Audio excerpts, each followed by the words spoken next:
Hi, I'm Scott from Solace Financial, and welcome to the first video of 2025. I had a great holiday just over Christmas, just with the family.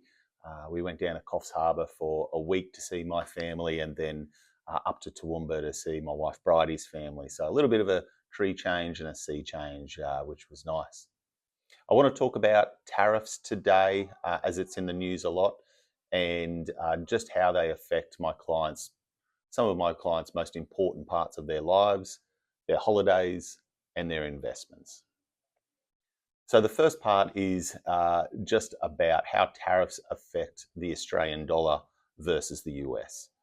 So with an increase in tariffs, it means that goods and manufacturing goods cost more because there's more tax on them. And what that does is it's inflationary. So the government needs to increase their interest rates to help fight the effect of inflation. With higher interest rates, more people, banks, institutions move their money back to the US to get a higher interest rate on their deposits. And when you move more money back to the US, that's buying more US dollars, which forces the US dollar up compared to the rest of the world. This chart here shows just what the US dollar has done against the Australian dollar since late last year, since Trump started talking about big tariffs, and the Australian dollar's fallen about 8%. Recently, Trump announced a hold on the tariffs, which has meant that the Australian dollar has gone up a little bit. And so my advice here, if you are looking to go to the US, and this is general advice, it's not personal advice, and things can change at any time. It's a lot of disclaimers on the Australian dollar and the US dollar movements, is that if you believe that Trump is going to put in his tariffs, then maybe the Australian dollar will fall a little bit further. If you think that it's a bargaining tactic by Trump for negotiations or whatever else, then the Australian dollar will most likely rise back against the US dollar.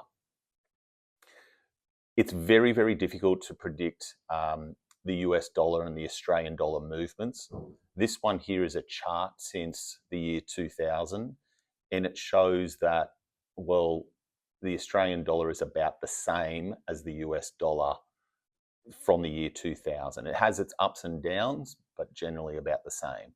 This is compared to the Australian share market since 2000, which has seen huge increases, and you can easily predict the long-term growth of the share market, whereas the Australian dollar and US dollar, very difficult to predict the long-term movements of it.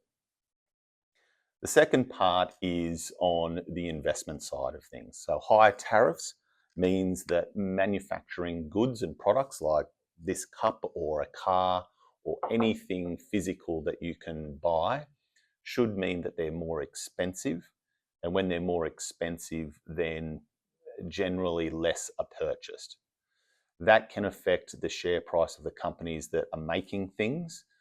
If there's less people buying it, higher taxes, then you might see a drop in the share price of anything that makes something over in the US. This is different to the services industry or the non-manufacturing side of things. So industries like professional services, banks and things like that, healthcare, technology, although technology is in its own little basket because it is very different to the other non-manufacturing shares. Technology have really high PE ratios, and things like Nvidia, which fell 20% in a day just recently. So technology is a little bit aside.